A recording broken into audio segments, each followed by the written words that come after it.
আজি অলপমান ভোট জলকীয়াৰ আচাৰ বনাম ব্লগ ভিডিঅ'টো আৰম্ভ কৰোঁ। ভোট জলকীয়াখিনি ফাৰ্ষ্ট টাইম ধুই ল'ম।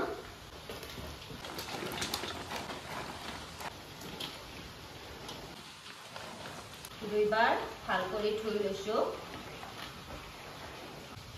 এতিয়া এইখিনি চালনীখনত মেলি থৈ দিম।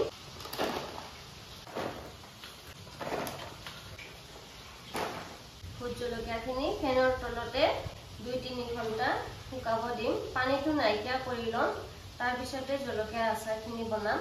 ইয়াতে লৈছোঁ মই বগা সৰিয়হ 1 কাপ। এইখিনি মই ভিনেগাৰত ভিজাই ৰাখিম।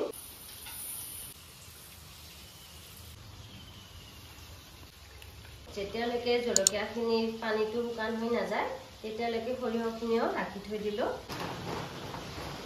জলকীয়াখিনি ফেনৰ বতাহতে শুকান কৰি লৈছোঁ আৰু জলকীয়াৰ ঠেঙুডাল মই ছিঙি দিয়া নাছিলোঁ, সেইকাৰণে ভিতৰত পানী সোমাই যোৱা নাই। এতিয়া মই জলকীয়াৰ ঠেঙুডাল ছিঙি ল'ম গোটেইকেইটা জলকীয়াৰে।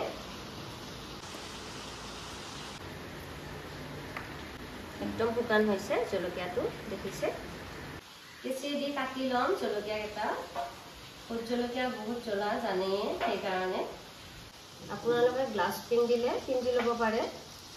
মোৰ এনেকৈ কাটা অভ্যাস আছে, সেইকাৰণে এনেকৈ কাটি আছোঁ মই। 1 কাপ নিমখ দি দিছোঁ। জলকীয়া 1 কেজি, সেইকাৰণে অলপমান নিমখটো বেছিয়ে দি দিছোঁ। হালধি লৈছোঁ 4 চামুচ। ইয়াতে ধুনীয়া কৰি এইখিনি মিক্স কৰিম।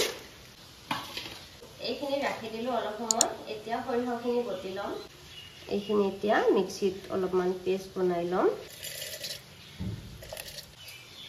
2 টুকুৰা আদা, এইখিনিও ধুই শুকাই লৈছোঁ মই। এই 2 টুকুৰা কাটি দিম। গোটা নহৰু এটা ধুই শুকাই লৈছোঁ, নহৰুটো এইখিনিও দি দিম। ভিনেগাৰ অলপমান দি দিম। পানী ব্যৱহাৰ অলপো নকৰোঁ।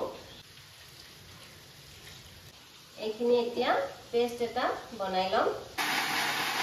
ধুনীয়া কৰি সৰিয়হখিনি ভিনেগাৰ দি পেষ্ট এটা বনাই লৈছোঁ। এইখিনি এতিয়া জলকীয়াত দি দিম। গোটেইখিনি দি দিলোঁ। গোটেইখিনি মিক্স কৰি ল'ম। 1 কাপ সৰিয়হৰ তেল দিছোঁ। তেলখিনি মই কাঁচাই দি দিছোঁ, গৰম কৰি লোৱা নাই মিঠাতেলখিনি। এইখিনি ধুনীয়া কৰি মিক্স কৰি ল'ম আৰু ইয়াতে মই আধা লিটাৰ সৰিয়হৰ তেল দি দিম। গৰম কৰি নলওঁ, কাঁচাই দি দিম। সৰিয়হৰ তেল আধা লিটাৰ অনুমান হিচাপত দি দিলোঁ। গোটেইখিনি ধুনীয়া কৰি মিক্স কৰি ল'ম আৰু বেলেগ মছলা একো নিদিওঁ মই ইয়াতে। ভোট জলকীয়াৰ নিজৰ এটা গোন্ধ থাকে আৰু বেলেগ মছলা দিলে ভাল নালাগে, আপোনালোকে দিলে দিব পাৰে। এতিয়া এইখিনি মই কাঁচৰ বটলটো ভৰাই থ'ম।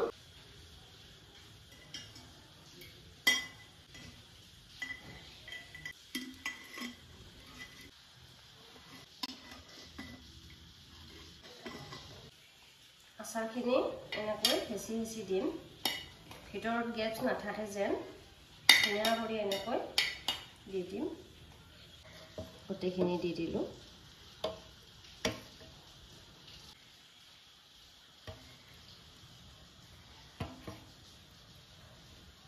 ইয়াৰে ওপৰত আৰু 1 কাপ কাঁচা মিঠাতেল দি দিছোঁ।